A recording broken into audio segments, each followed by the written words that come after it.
जय हिंद। आज हम आप लोगों को लेकर आए हैं हिंदी के महत्वपूर्ण टॉपिक जो क्या है, कवियों या लेखकों की प्रमुख रचनाएं।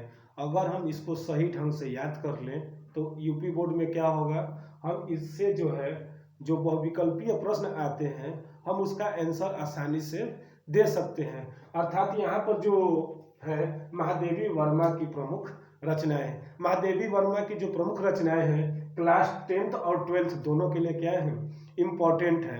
अर्थात अगर इनकी रचनाओं को अगर एक जगह पूरा लिख लें तो बोर्ड के समय हमको याद करने में एक आसानी होगी, जिसको एक लाइन से हम लोग क्या करेंगे देख सकते हैं कि महादेवी वर्मा ने कौन कौन सी रचनाएं लिखी थी।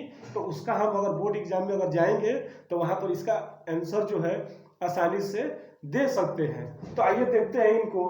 तो इनकी जो रचनाएं हैं, सबसे पहले तो इन्हें जो 1982 में ज्ञानपीठ पुरस्कार प्राप्त हुआ था। अर्थात 1982 में, ये भी पूछ सकता है कि महादेवी वर्मा को ज्ञानपीठ पुरस्कार प्राप्त हुआ था किस सन में हुआ था, तो 1982 में हुआ था। किसके कारण हुआ था, तो यमा ये लिखी थी, तो इसके बाद इनको क्या मिला था, ज्ञानपीठ पुरस्कार प्राप्त हुआ था।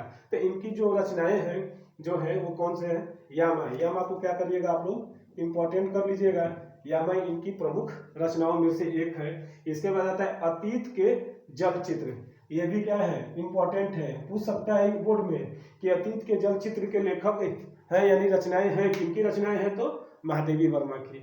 इसके बाद दीप शिखा भी इनकी रचना जो है इम्पोर्टेंट है।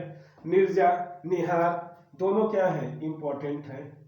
यानी इनकी जितनी भी रचनाएं हैं सब क्या है, बोर्ड की दृष्टि से इम्पोर्टेंट है। रश्मि को तो एकदम श्योर कर लीजिएगा कि ये क्या है, हर साल पूछता रहता है कि रश्मि यानी 10th में या 12th में हमेशा ये पूछता रहता है कि रश्मि जो है किसकी रचना है, तो महादेवी वर्मा की।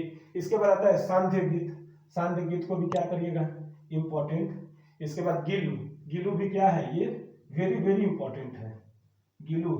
इसके बाद आता है मेरा परिवार। अर्थात ये जो महादेवी वर्मा की जो प्रमुख रचनाएं हैं ये क्या है, बोर्ड की दृष्टि से बहुत ही ज्यादा क्या है, इंपॉर्टेंट है।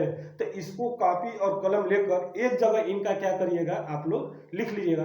अर्थात जितने भी कवि आप लोगों को याद हो, यानी उनकी जो रचनाएं हैं उनको, बोर्ड का अब तो समय है नहीं, मात्र 27-28 दिन या 1 महीना मान कर चलिए है, तो उसको क्या करिए, एक कलम और कॉपी पर सभी रचनाएं जो हैं कवियों की एक तरफ नाम रख लीजिए, एक तरफ उनकी रचनाओं को, और लिखते रहिए।